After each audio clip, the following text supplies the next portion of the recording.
Morgan woke up suddenly because of the noise coming from outside her bedroom. "They're too busy with my sister's wedding. I'm still sleepy," she muttered to herself. She was about to close her eyes again when her bedroom door flew open. There she saw her mum, whose face looked panicked. "Where's your sister?" Melissa asked her youngest daughter Morgan with confusion. "I don't know, Mom," Morgan replied. Melissa held her head in stress. Morgan immediately got up to approach her mother. "Why, what's going on?" Morgan glanced at the piece of paper her mum was holding. Her eyes widened upon reading that her sister had run away with her boyfriend. "How about the wedding?" Melissa exclaimed, obviously distressed.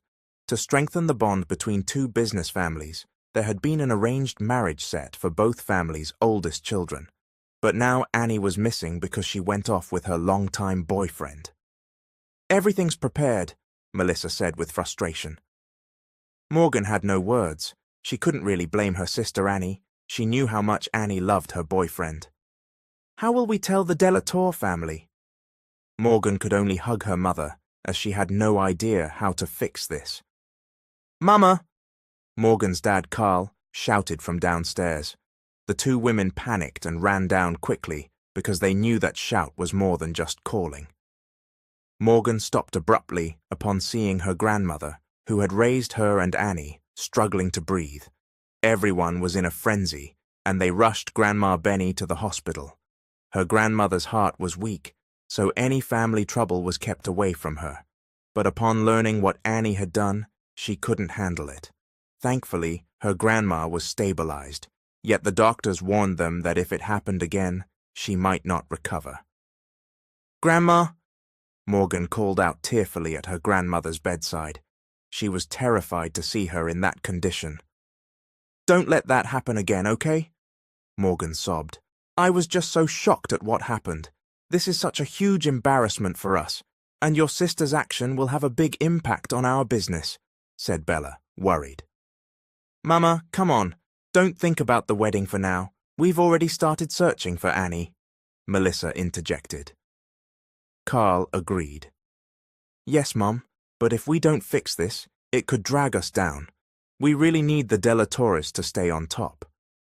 It's impossible to find them if they're hiding, and the wedding is tomorrow," Benny lamented. Morgan clutched her grandma's hand, but remained silent. Benny stared at her granddaughter. Morgan. Morgan should be the one to get married." Morgan's brows shot up. "Me?" she asked in shock. "You don't have a boyfriend, so you won't have any problems," Benny told her granddaughter. "But I don't even know the guy," Morgan protested. "Annie didn't know who Rick was either," Melissa pointed out. Benny took Morgan's hand. "Dear, please save our business." "But Grandma," Morgan started, but stopped when she saw her grandmother clutch her chest. "Mama, call a doctor," Morgan yelled in panic. "Please, Morgan," Bella pleaded, gasping for air. "You're our only hope." "All right, Grandma, I'll marry him. Just please get better," Morgan said in frightened desperation. Morgan froze when her grandmother's breathing suddenly eased. "Carl, Melissa, arrange everything for Morgan," Benny ordered. She looked at Morgan, who still had tears in her eyes. "The Delatores are good people," Melissa assured her daughter. Morgan wiped her tears. A few hours before the wedding, Morgan was alone in a room, feeling nervous. In the blink of an eye, she was about to take her sister's place, the sister who chose the man she really loved. "But as for me, I don't even have a boyfriend," she whispered to herself. Morgan looked at her reflection in the mirror. Her eyes went wide when she saw Annie behind her in the reflection.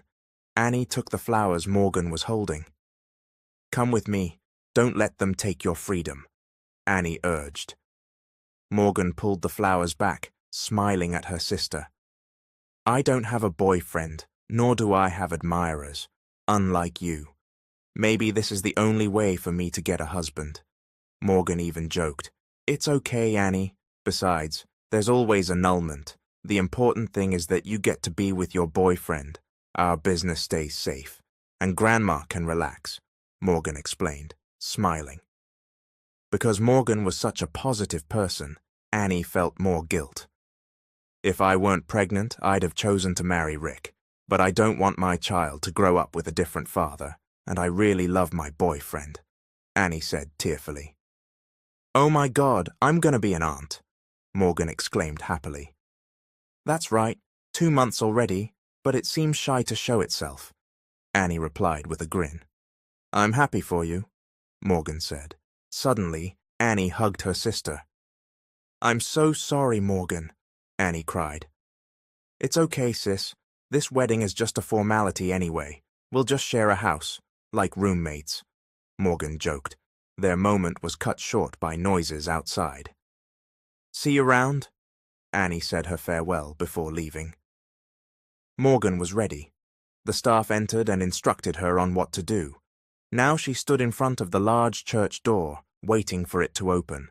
She felt nervous because she hadn't even seen the man she'd be standing with at the altar.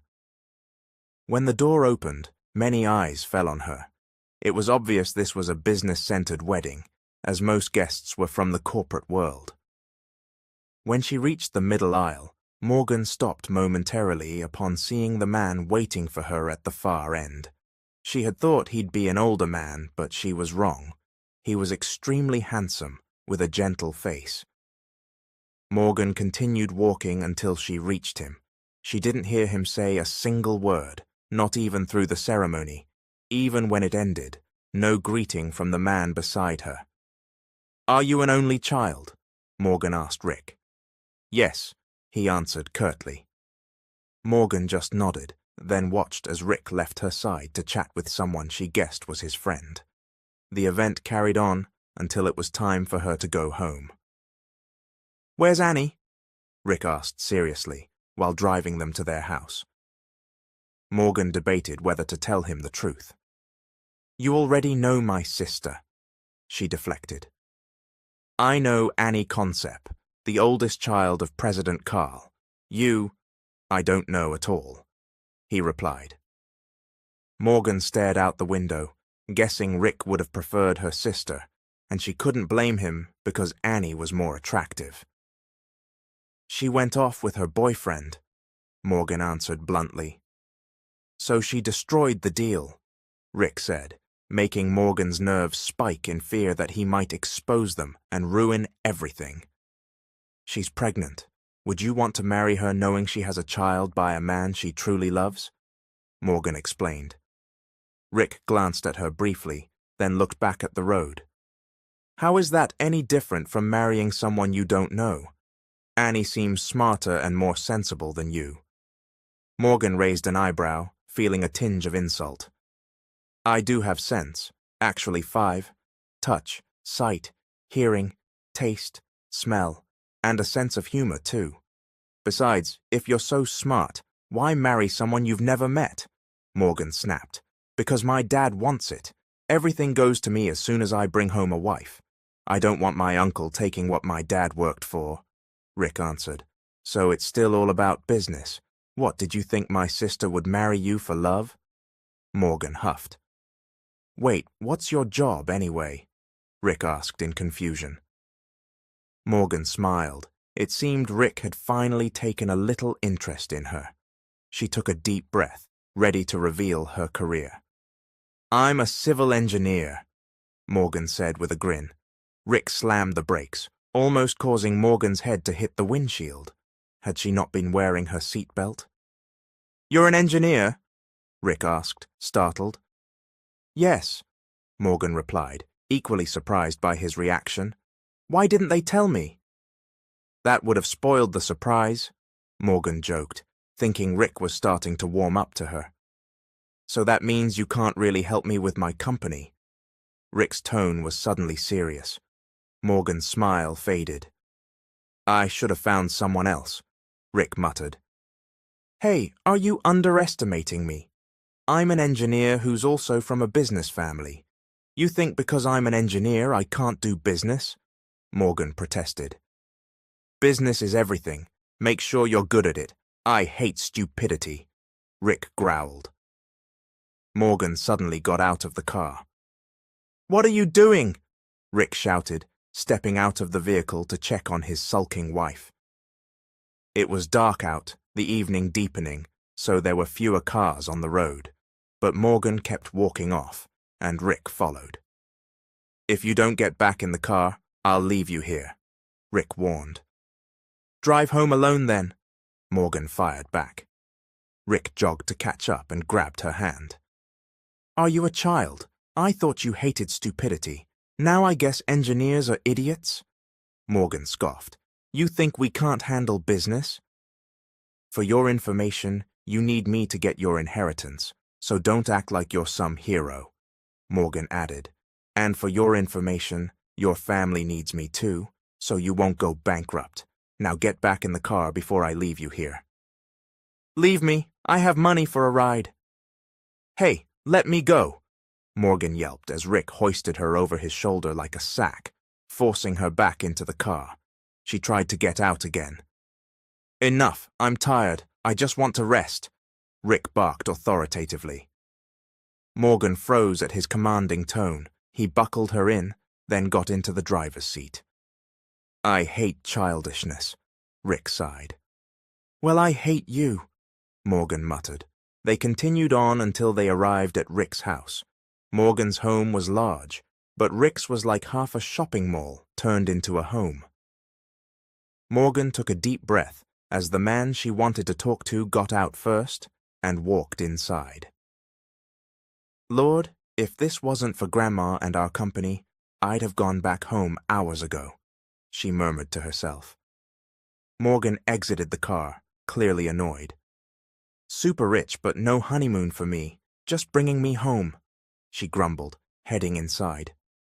One of the house staff greeted her. Hi, Morgan said. She looked around, trying to spot Rick, who was nowhere in sight. Where's Rick? She asked. He's in his bedroom, answered another staffer, who led Morgan to Rick's door and knocked. The door opened, revealing Rick, freshly showered and about to lie down. You could have at least shown me my room. Your house is huge. I don't know where to go, Morgan complained. You have 5 senses, plus your sense of humor. Maybe you should use common sense. We got married earlier, so obviously you stay in my room. Do husband and wife need 3 separate rooms? Rick asked sarcastically. Oh, no way am I sharing a room with you. I might go crazy, Morgan grumbled. Fine, find yourself a room, Rick responded, shutting the door. Ugh! Morgan marched off, trying door after door, all locked until one finally opened, only to reveal Rick's mom, Joy. Sorry, ma'am, Morgan blurted, quickly starting to close the door. Wait, dear, what are you doing? Why aren't you resting yet? Where's Rick? Joy asked, puzzled. I was looking for him, Morgan fibbed. Joy walked over. He's at the end of the hall. That's your room with Rick. Joy accompanied Morgan to her son's room, knocked, and he opened at once. Rick, why'd you leave your wife wandering around? Joy teased. That's not, Rick started to say. It's okay, Ma. Mom, Morgan cut in, smiling.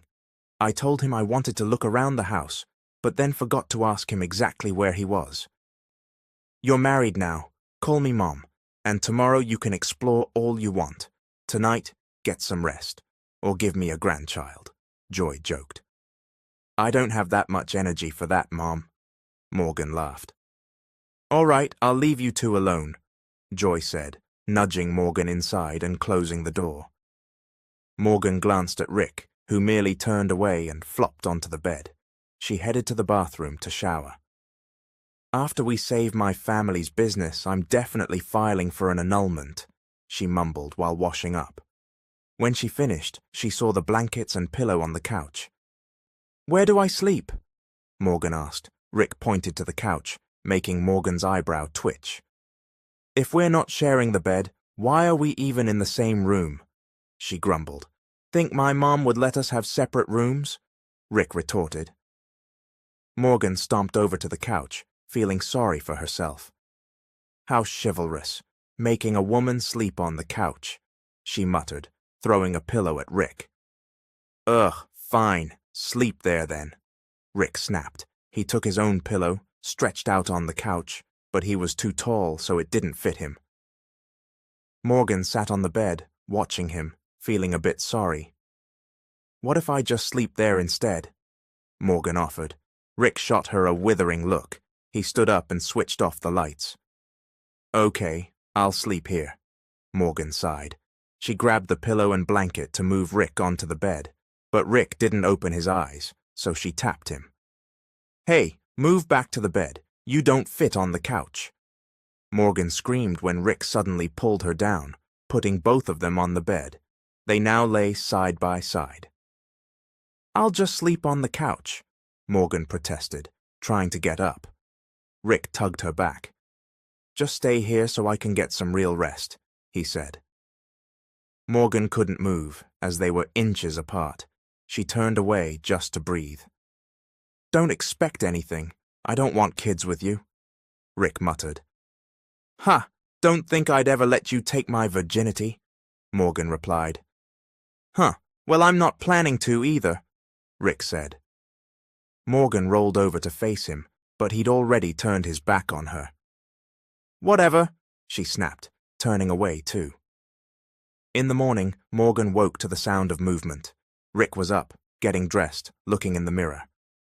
You sleep like a tornado, he complained. I'm never messy, Morgan refuted. If you say so, Rick replied flatly. Do you have work already? Morgan asked. Yeah, I'm a professional, and right now I'm doubting if you're really an engineer. I expected breakfast and coffee on the table by the time I woke up, Rick muttered. Morgan got up. If you want that, why not marry a maid? She quipped, walking into the bathroom. During the first month, they acted like cats and dogs, never agreeing on anything. But Morgan was getting used to living in Rick's house.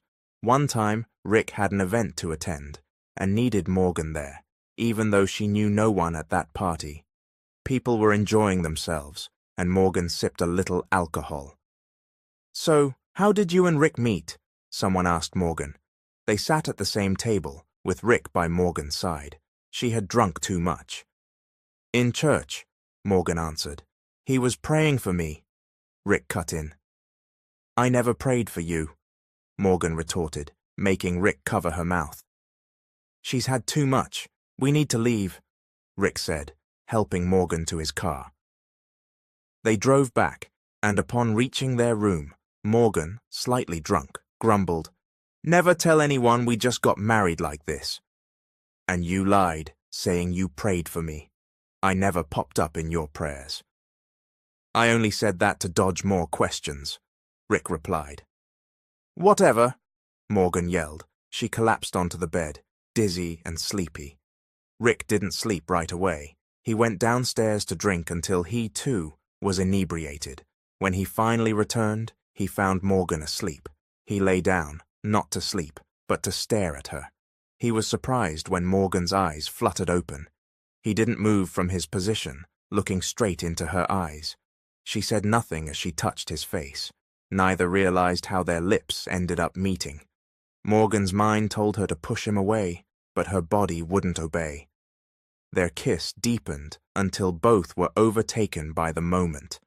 The next day, both woke up with no clothes on. Morgan shot up in shock. I thought that was a dream, she gasped.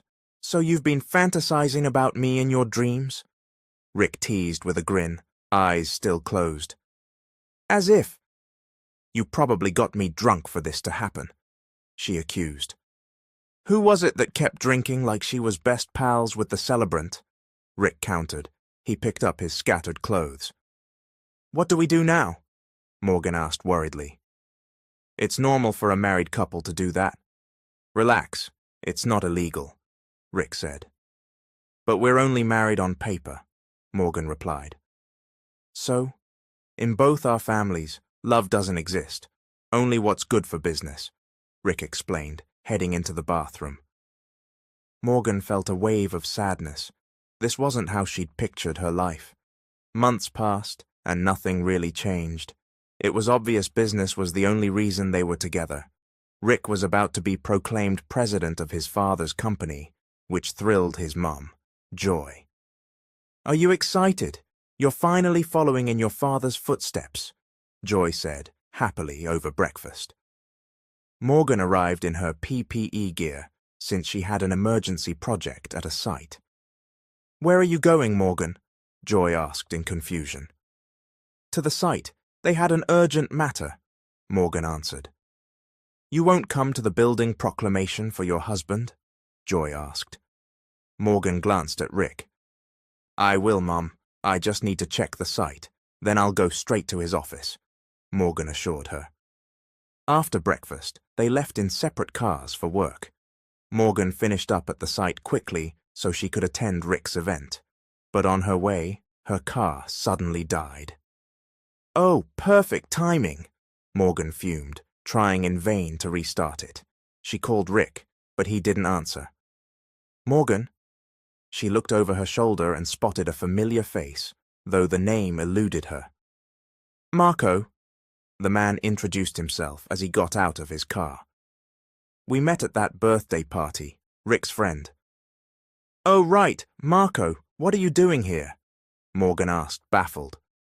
"I should be asking you. It's scorching out. Are you okay?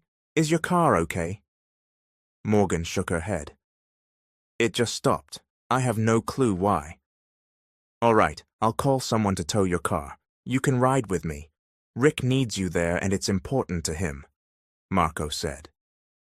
Morgan agreed to hitch a ride since she didn't want to be late for Rick's big event. "So, how are things with you and Rick?" Marco asked as they drove. "We're fine. We're both busy," Morgan replied.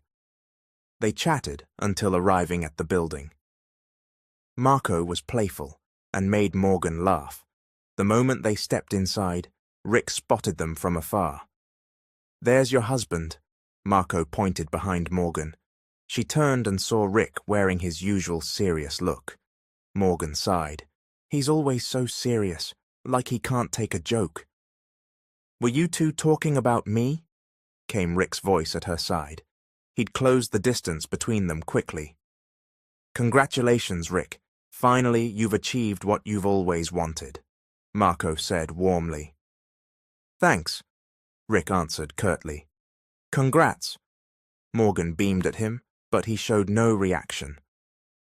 The celebration began for the company's newly appointed president. Morgan wasn't bored, as it ended promptly, and she managed to greet some guests. Night fell, and it was time to go home. She and Rick walked to the parking lot. Just then, Marco reappeared. "Morgan, you forgot your jacket in my car," he said, handing it over. Morgan reached for it, but Rick grabbed it first.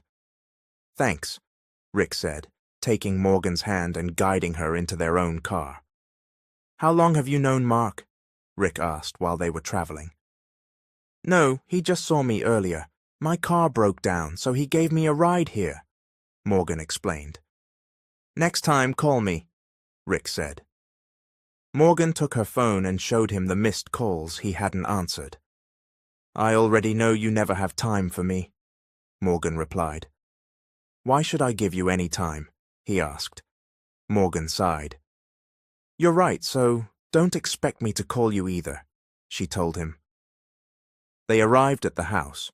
Rick got out first and went right in without waiting for Morgan. For days, Rick didn't speak to his wife. He always came home late from work. Morgan woke up early, with no job that day. She saw Joy cooking breakfast with a maid. "Mom, let me help," Morgan offered. "Perfect. Cook your husband's pancakes and bacon," Joy said. Morgan started making bacon and pancakes, but after just a few minutes, something smelled burnt. "What is that?" Morgan turned and saw Rick, freshly awake. He hurried over to check the scorched pancake. "What are you doing?" Rick frowned. "Making your pancake," Morgan answered. "No way, I'm not eating that. It might be carcinogenic by now," Rick said, eyeing a pot full of water. "What's this? Why is your bacon red?" The YouTube video said add water, 'cause it'll produce its own oil, Morgan insisted. Rick wasn't sure how to react. I'll just eat out. No way I'm touching that, Rick said. What's going on? Joy asked in surprise as she came back. Mum, why'd you let this one cause chaos in the kitchen? Rick complained. What chaos? I'm cooking.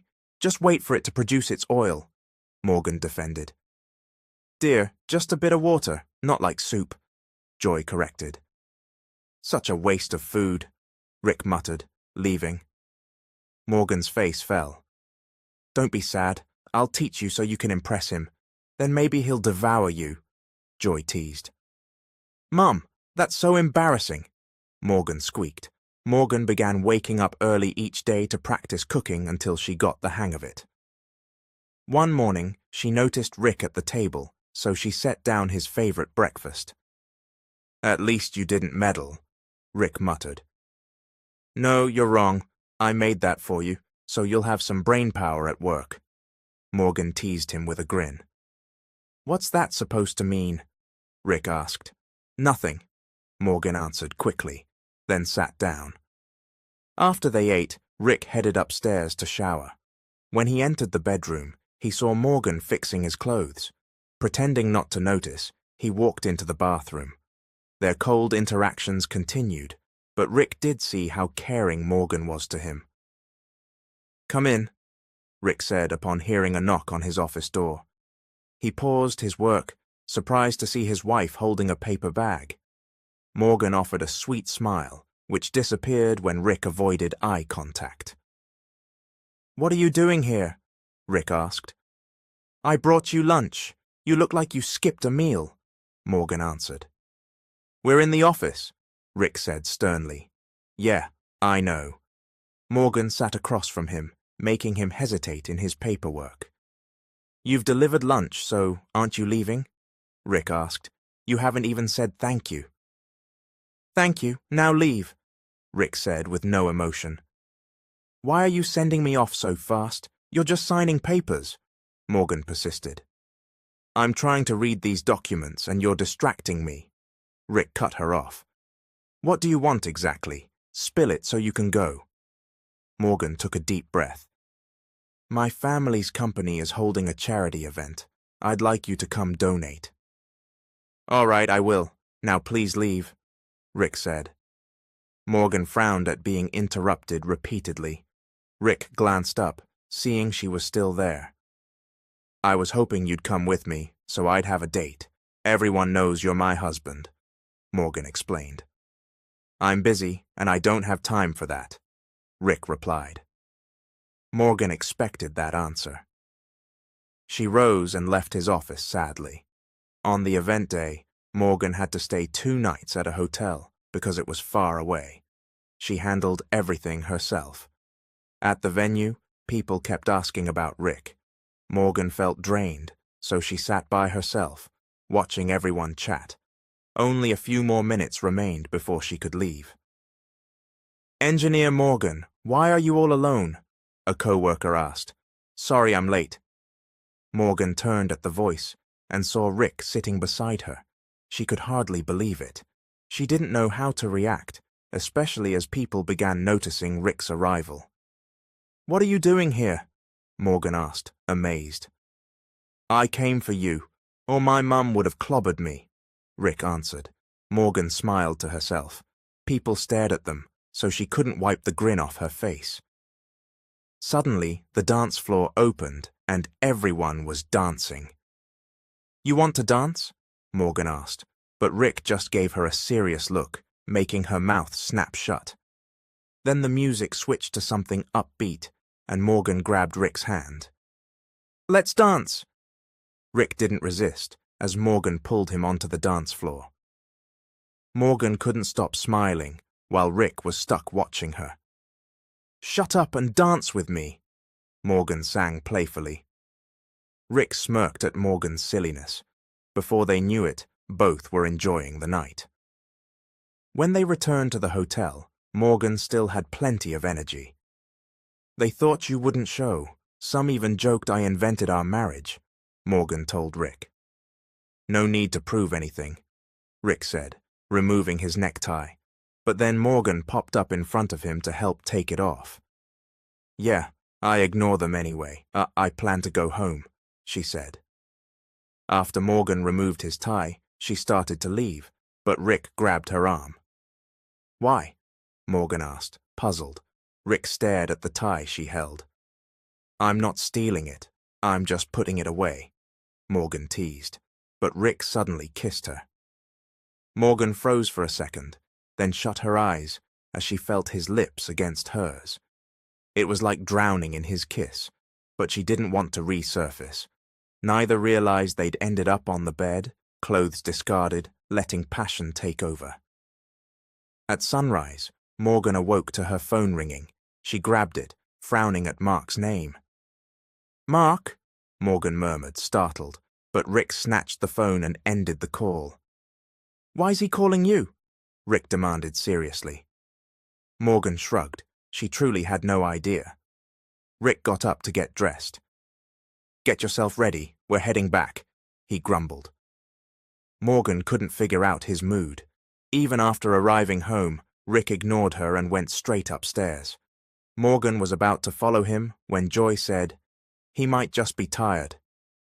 Maybe, Mom, Morgan answered with a forced smile. Nothing changed. Rick still wouldn't talk to her. He left early, came home late. One morning he called to have Morgan deliver a signed contract for a big project. I'll swing by before I head to the site, Morgan offered on the phone. That document is urgent. Don't be late, Rick reminded. I'm literally just delivering it, no big deal, Morgan countered. Make sure, Rick said, ending the call. Morgan hurried her breakfast, got ready, and left. In the building's parking lot, she decided to grab coffees for Rick and herself. She placed the folder in her shoulder bag, then walked off with 2 hot drinks. All was calm until someone suddenly grabbed her bag. The force knocked Morgan down, and both scalding coffees spilled on her arm and leg. She saw her hand was burned, then looked at the speeding thief. Thief! Morgan shouted, scrambling to chase him despite her injuries. But the thief darted across a busy road, and Morgan couldn't follow without risking her life. Mom, are you okay? A couple of guards appeared. Go after him, Morgan yelled urgently. A few minutes later, the guards returned empty-handed. Morgan felt crushed. She went to Rick's office crying, her arm scraped, her leg and arm burned. She hadn't expected to see Mark there with Rick. Both men were stunned at her state. What happened? Mark asked worriedly. Morgan looked at Rick and cried harder, panicked about losing the contract. What happened? Rick demanded. Your document was stolen, Morgan sobbed. What? Rick exploded. Never mind that. Let's get you to a hospital, Mark interjected, grabbing Morgan's arm to help. But Rick caught Morgan's hand first. You lost that signed contract? Rick asked. I just wanted to buy coffee for us. Then suddenly, someone snatched my bag, Morgan explained, frazzled. Rick fixed his stare on her. That was a $200 million contract. And you lost it, he said calmly, though Morgan sensed his growing rage. 200 million? I'm sorry, Rick. Damn it, you're worthless. Morgan froze. She knew she'd messed up, but Rick's words cut right through her. I know it's my fault. If you want, I'll talk to their side. And say what? You got coffee, then lost their 200 million deal? Rick roared. Rick, calm down, Mark tried to pacify him. You haven't done anything useful, and now you cause problems, Rick shouted. Tears streamed down Morgan's face, as though Rick was stabbing her heart with his words. You talk like you don't need me at all, Morgan cried. I don't need you. I can leave you any time. I gave your family what they wanted, and you got what you wanted. Why are you still here? Each word hurt her deeply, so Morgan turned and ran. Morgan, Mark called, but she didn't stop. She jumped in her car and sped off. At Rick's house, she gathered her things. There was nothing happy left in this place. "Ma'am, where are you going?" a worried maid asked.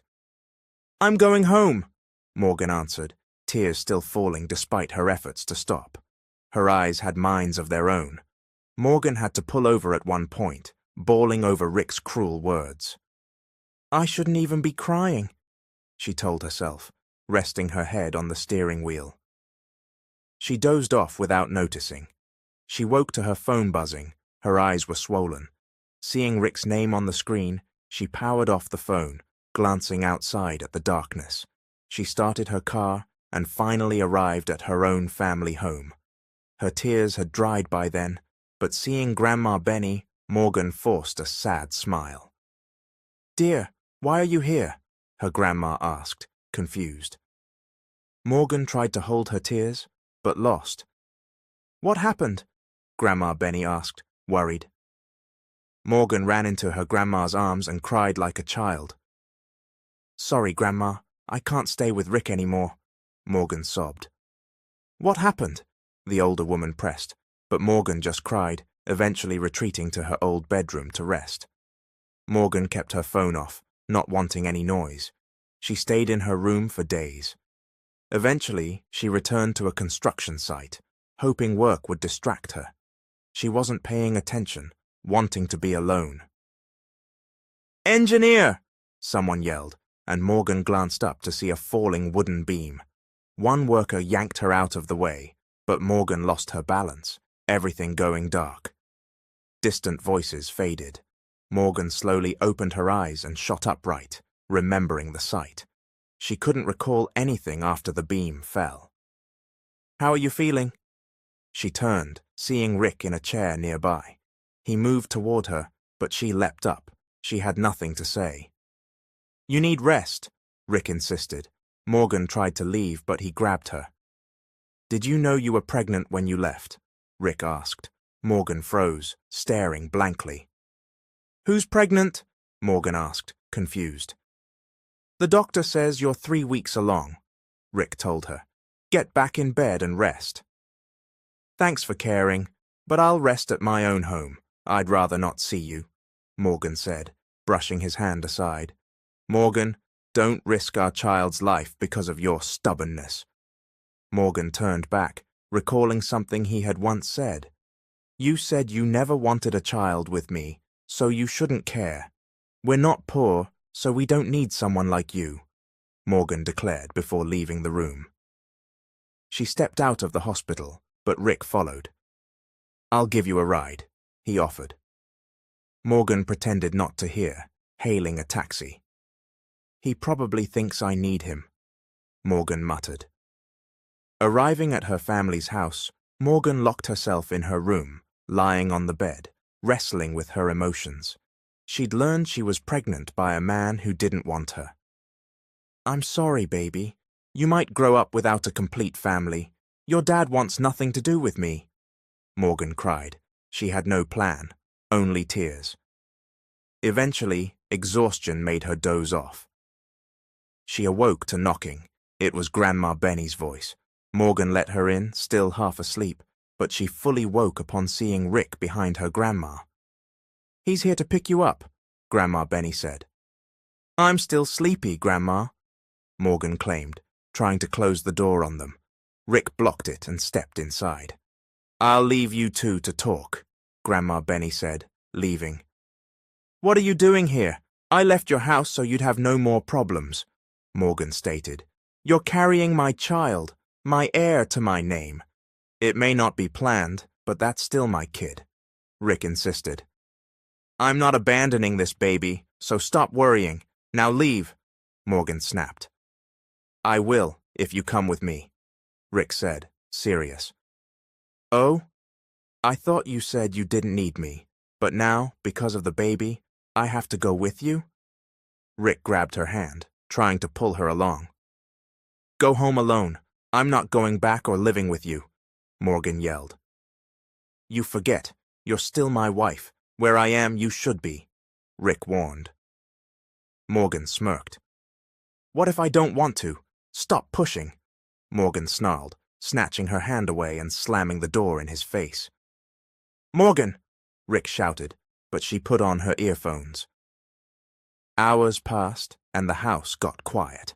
Morgan finally emerged for dinner. She saw no sign of Rick. "He left last night," Grandma Benny explained, noticing Morgan's wandering gaze. "I'm not looking for him, Grandma," Morgan insisted. Grandma Benny grinned. "I see something between you two," she teased. "Well, you saw it wrong. There's no way we'll ever get along. I'm done wasting time on that jerk," Morgan ranted. She said goodbye and headed for work. Morgan inspected the site as usual, checking progress. When she stepped outside, she spotted two men without safety gear. "Do you have a death wish?" she snapped, only to see the man in shades was Rick. "Drop a cinder block on that jerk's head," Morgan barked to the laborers, furious at seeing Rick. Rick grabbed her hand and pulled her out of the site. "Let go!" Morgan yelled, but he didn't comply. One of Rick's men opened the car door. "I'm not getting in!" Morgan resisted, but Rick was too strong. He scooped her up bridal style and set her inside. Another man stood guard to keep her from escaping. "Excuse me, what are you doing with Engineer Morgan?"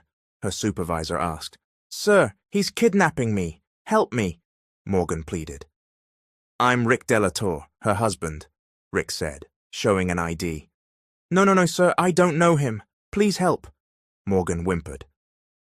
"President Rick, yes, I remember you at the charity event," the supervisor said. Rick smiled in recognition. "My wife won't be coming back here. It's too dangerous for her.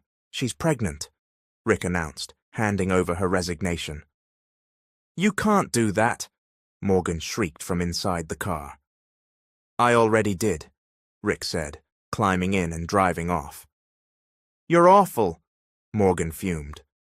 Rick took her back to his house. "You can go out, visit your folks, shop, do whatever, but make sure you come home here, and let me know where you're going. You must have someone with you." Rick laid down the rules. "What on earth happened here? Thank goodness you're back, dear. We've been worried. You're pregnant with my grandchild," Joy said, relieved. Morgan only mumbled, "He cares about the baby, not me." She stayed with the Delatores. Sometimes she couldn't handle Rick's ways. Joy tended to Morgan lovingly.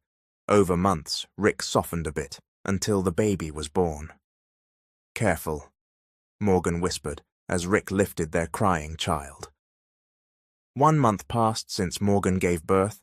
Rick had drastically changed. "You have work tomorrow. I'll handle it," Morgan offered. "Just rest an hour," Rick said. Morgan froze at his response, smiling secretly, returning to bed and watching him care for their baby. She no longer worked, focusing on the child. While grocery shopping, Morgan bumped into Mark. "Morgan," Mark greeted. "Haven't seen you in ages." Morgan smiled. "Yeah, how are you?" "I'm good. I never made it to your place. I've been busy in my hometown. Now I'm about to propose to my girlfriend," Mark revealed, and Morgan's eyes widened. "Congrats," she said. "We've been together 6 years, and I truly love her. I feel we're both ready, but I'm so nervous," Mark admitted. "Follow your heart," Morgan advised. "How did you feel about Rick? What made you decide you'd marry him?" Mark asked. Morgan paused, remembering the roller coaster of frustration, a little joy, a lot of hurt. "Crazy fights, annoyance, then a bit of happiness. Usually it hurts," Morgan answered. Mark looked confused. "That sounds rough. Weren't you scared?" Morgan felt like a 20-year veteran of marriage. "You'll know you're ready when you accept everything, good and bad," she said. "You're right, I get it now." Mark nodded. After groceries, Morgan swung by Rick's office to drop off lunch. Their baby stayed with Joy, so Morgan was free. She entered Rick's office with a bright smile, but Rick's face darkened upon seeing Mark with her. "I brought your lunch," Morgan said, holding it up. Rick glanced, then returned to his work. I already ate, he said curtly. What do I do with this? I'm not hungry either, Morgan muttered. Throw it out, Rick replied. Morgan's face fell at his rudeness. I'll eat it so her effort won't go to waste, Mark offered, irritated at his friend. Leave, Rick ordered them both. Mark took Morgan's hand. Let's go, he said, leading her out.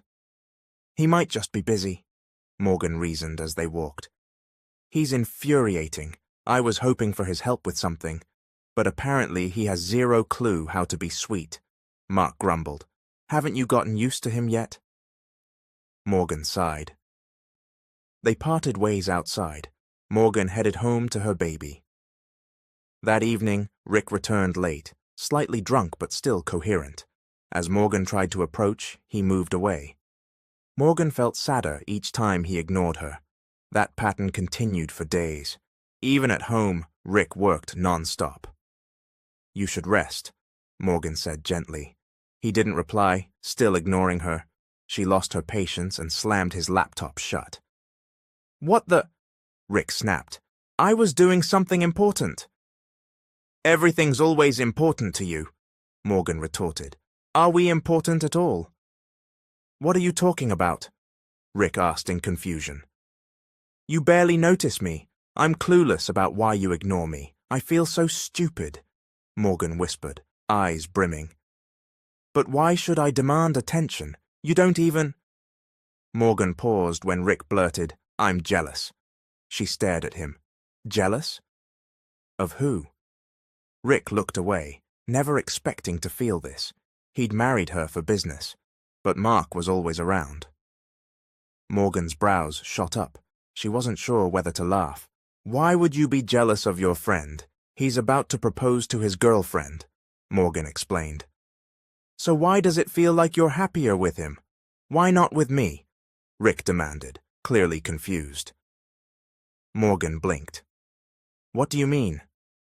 I can't explain it, but I know, even before you got pregnant or we had a kid, I started feeling something for you. I'm afraid that if you think you're happier with Mark, you'll choose him, Rick admitted. Morgan chuckled softly. I'm serious, Rick warned. I know, I just never imagined you'd actually like me, Morgan replied. I didn't either, Rick said. Morgan tried to respond, but Rick closed her mouth with a kiss. She didn't resist, shutting her eyes. You're my wife, so you're mine, Rick murmured. Before he could kiss her again, Morgan gently pushed him back. Actually, from the moment I saw you at the church that day, I liked you, Morgan admitted, blushing. I'm taking you back there, but this time, no business agenda, Rick promised, kissing her again. A few months later, they finally had a proper wedding. Morgan stood before the church doors, anxious.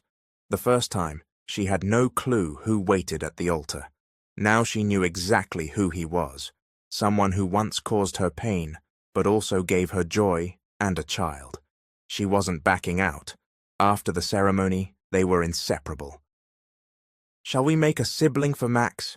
Rick whispered. Stop it, we still have guests, Morgan laughed. Let them be. Our kid's big enough to handle himself, Rick teased, grabbing Morgan's hand. The two slipped away, leaving Max with the grandparents.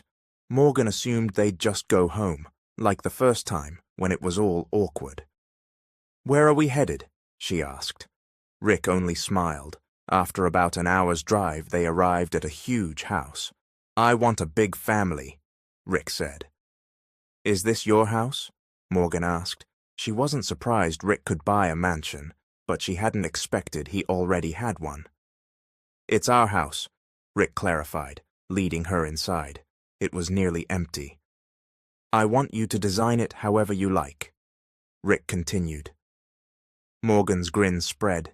She turned to face him. She'd never expected to come this far. I thought I'd only last 5 months with you to fulfill our family's wishes, but now I don't want to leave, because this is what I want, to be with the man I never thought I'd love, Morgan said. Rick brushed a stray lock of hair from her face. They say a family is strong if the man truly loves his wife.